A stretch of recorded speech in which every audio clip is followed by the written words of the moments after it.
யாரும் இங்கே ராணி கிடையாது, யாருக்கும் பிரின்சஸ் ட்ரீட்மெண்ட் கிடையாது, கொடுக்க முடியாது. அது ஊர் கிளவிக்கெலாம் ஒன்றும் பண்ண முடியாது.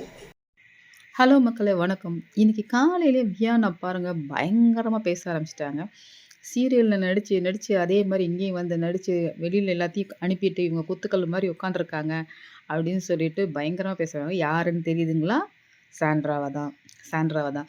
அவங்க நேத்திலேருந்து ஒரு வேலையும் செய்யல. அதனால இவங்களுக்கே வியானாவுக்கே கோவம் வருது.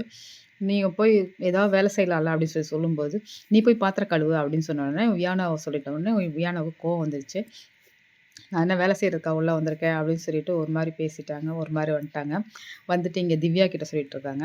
"நீ மட்டும் சமையல் பண்ணிட்டு இருக்க. யாருமே பாத்திரம் கழுவல, ஒண்ணுமே பண்ணல" அப்படின்னு சொல்லிட்டு பேசிட்டு இருக்காங்க. இங்க யாரும் பிரின்சஸ் கிடையாது. 6 பேர் இருக்கோம்னா 6 பேரும் ஆளுக்கு ஒரு வேலைய எடுத்து தான் செய்யணும்.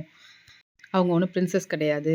இங்க யாருக்கும் எல்லாரையும் அதுவும் அனுப்பிச்சுடுவாங்க. ஊர் கிழவிக்கெல்லாம் குடுக்க முடியாது அனுப்பிச்சு விட்டு நம்ம அப்படின்னு சொல்லிட்டு குத்துக்கல்லால பேசுறாங்க. உட்காந்துருப்பாங்க. அப்படி சொல்லக்கூடாதுங்க. வியானா இதுவரைக்கும் இருந்தத விட, இன்னைக்கு வந்ததுலருந்து ரொம்ப ஆக்டிவா பயங்கரமா பேசுறாங்க.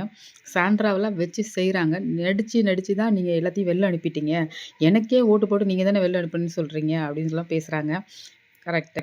அது மட்டும் இல்லங்க. விக்ரமையும் விட்டு வைக்கல. விக்ரமையும் போட்டு தாளிச்சு எடுத்துட்டாங்க. உங்களால தான் சுபிக்ஷா வெளில போனா. அவ தனியா விளையாண்டுருந்தான்னா போயிருக்க மாட்டா. கிட்டத்தட்ட டைட்டில் வின்னரா கூட வரதுக்கு வாய்ப்பு இருந்துச்சு அவளுக்கு.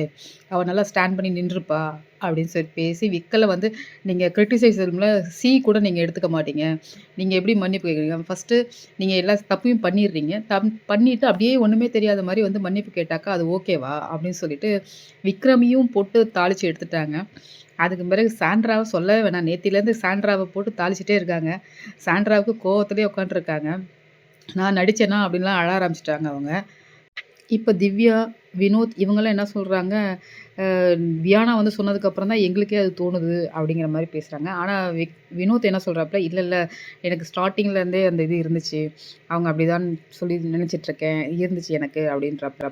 பார்வதி, கமருதீன்க்கு ரெட் கார்ட் குடுத்து வெளில அனுப்புனதுக்கப்புறம், நம்ம மனசுல உள்ளதெல்லாம் சாண்ட்ரா நடிச்சாங்க அப்படின்னு சொல்லி நம்ம நெனச்சோம் இல்லையா? அது எல்லாத்தையும் வந்து வியானா போட்டு உடைச்சுட்டாங்க.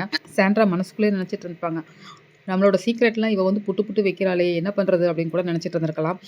சாண்ட்ரா இனிமே என்ன பண்ண போறாங்கங்கிறத நம்ம பொறுத்திருந்து பார்ப்போம். இன்னும் மத்தவங்கலாம் வந்து என்ன பேச போறாங்கன்னு பார்ப்போம் நம்ம. பாய்.